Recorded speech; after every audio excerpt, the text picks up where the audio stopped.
Dragon Ball isn't what it used to be.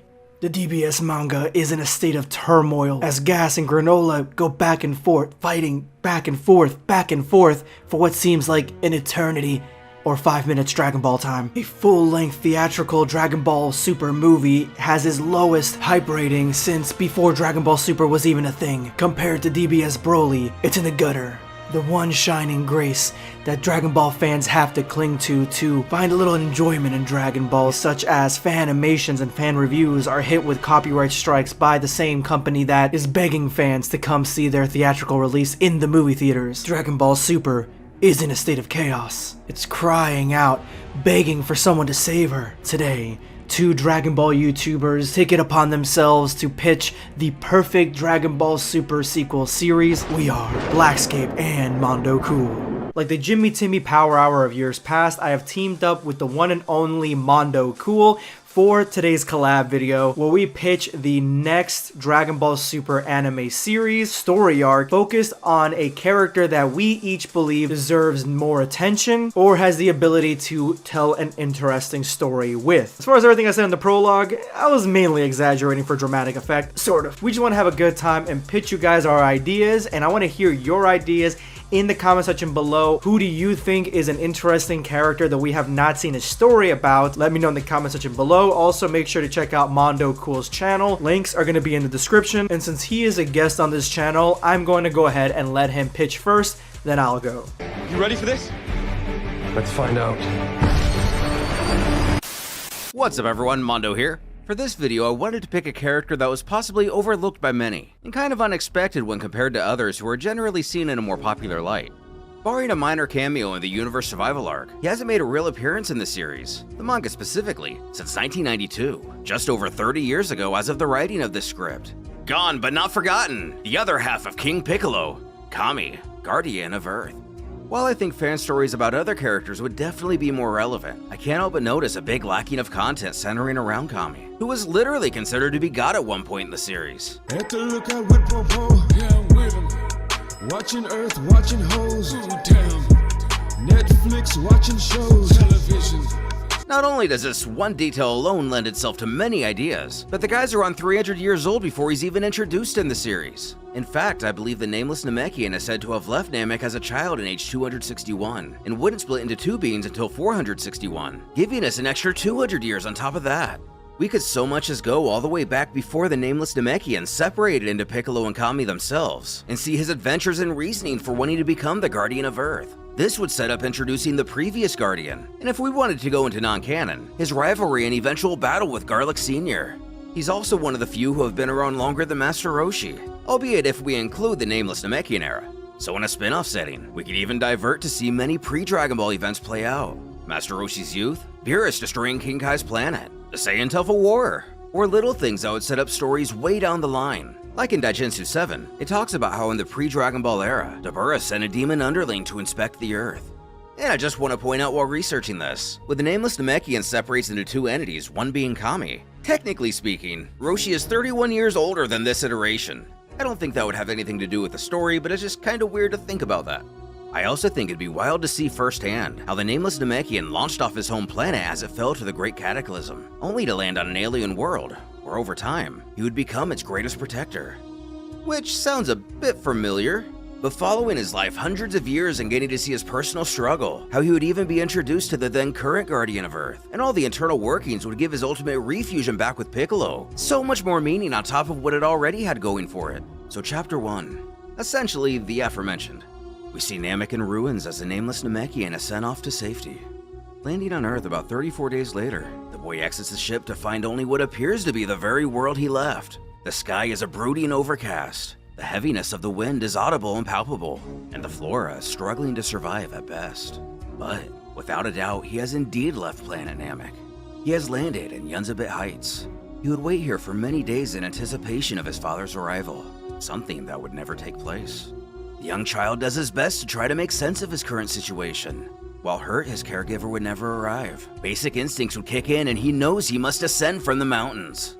Had it not been for the occasional sprinkle of rain, he would be quite malnourished by now. Gazing downward, he doesn't have a clue where to even begin in his young age. But doing his best, he slowly makes the climb down. While things seem to be going slow but sure at first, his grip is broken after putting his reliance on a loose rock. Luckily, he only tumbles downward a couple dozen feet before landing in a clearing. He would only suffer superficial injuries, though is still shaken mentally given his young age. Again staring into the abyss. He can't even see the ground. With tears in his eyes, he doesn't know how he can continue. When he remembers something his father began teaching him before being sent here. While he never managed to do it himself, his father once briefly showcased how their people can levitate into the air. He was told to focus his mind and center his energy before expelling it below himself. With a little trial and error, the young Namekian is able to rise inches off the ground. It isn't much, but it should be able to act as a safety net so long as he's really careful. Bearing newfound confidence, the nameless Namekian gets a second look of planet Earth. Unfortunately for him, it's miles of ocean. Before he can really take his first steps in this new world, he must first survive on his own in the wild. And that's all I really want to go over in this video. As you see, it could start as a way to mirror how Piccolo would eventually go on to train Gohan before the arrival of Nappa and Vegeta, and even parallels a lot of Goku's story, which could be another reason Kami wanted him to become the new Guardian of Earth near the end of the original Dragon Ball. Come to think of it, Kami and Goku have a lot of parallels. A lone character who was launched via spaceship to an alien world he would vow to protect, can transform into a kind of kaiju, be forced to face off against a mirrored version of himself, and eventually reach the status of a god. And that's just off the top of my head. Either way, let me know what you thought of this idea. Does it sound cool, or is it a total bust in your mind? Also, I want to thank BlackScape for having me on. Honestly, it feels kinda good to write a little bit of fanfiction again after all these years. And early on with our friendship on YouTube, I made a lot of jokes that so many people took seriously. If you weren't there for it, it was basically me just ribbing on them and not realizing people didn't know we were actually buds behind the scenes. So I really wanted to be known I have nothing but love and respect for the guy. He's one of the first people that ever reached out to me here on YouTube, and I really have nothing but good things to say about him.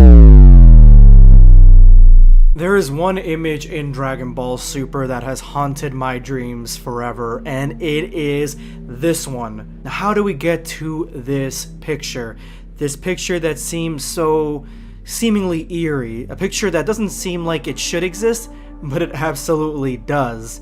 And we get to it because of Whis. でも問題もありますよ。その時代に戻ると、トランクスさんもマイさんも当然すでにいらっしゃいます。それぞれ2人になってしまうのですが、よろしいんですか? And so when I was thinking hard about this question, which character would propel a new story, a new season, a new arc for Dragon Ball Super, I was thinking about this picture because honestly, if they went to this timeline and there was already a copy of each of them in this timeline that was happy, I really don't think Trunks and Mai would mess with their happiness. They would just like to go to that timeline, maybe meet some of their old friends that they had there, but not interrupt the daily life of that Trunks and that Mai and that Bulma. I think that they would live on their own and make a whole new life for themselves, but that is where the interest in this pitch comes from. What is really big in the world right now? That is multiverse and time travel. Those are huge and extremely prevalent in pop culture as it is right now. Loki and No Way Home started this multiverse story, and it looks like Multiverse of Madness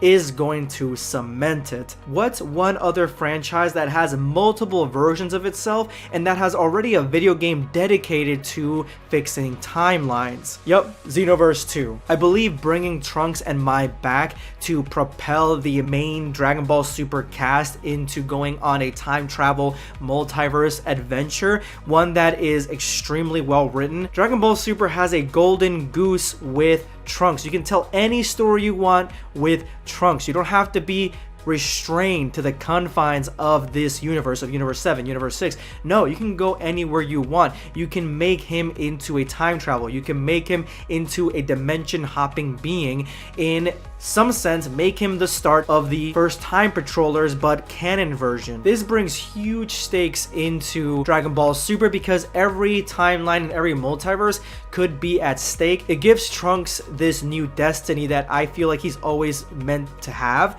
which is a a time traveler similar to, if not exactly like, Xenoverse 2. Someone that goes through time and fixes it and fights bad guys through different dimensions. You already have a being that wished to be the strongest in the entire universe. Now give us beings that are strongest across all the universes, across all the multiverses, different characters that Dragon Ball has access to from either GT, Heroes, Fusions, the games, and bringing them into a awesome time traveling, time bending story that is much better written than Heroes ever was. So in a nutshell, a fusion between Xenoverse 2 storyline and Dragon Ball Heroes mixed together, make it canon, and written a lot better. I want to thank Mondo for his pitch. Thank you guys for watching, and if you love Dragon Ball videos, I recommend this one right here.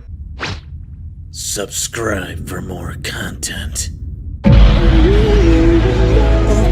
perish.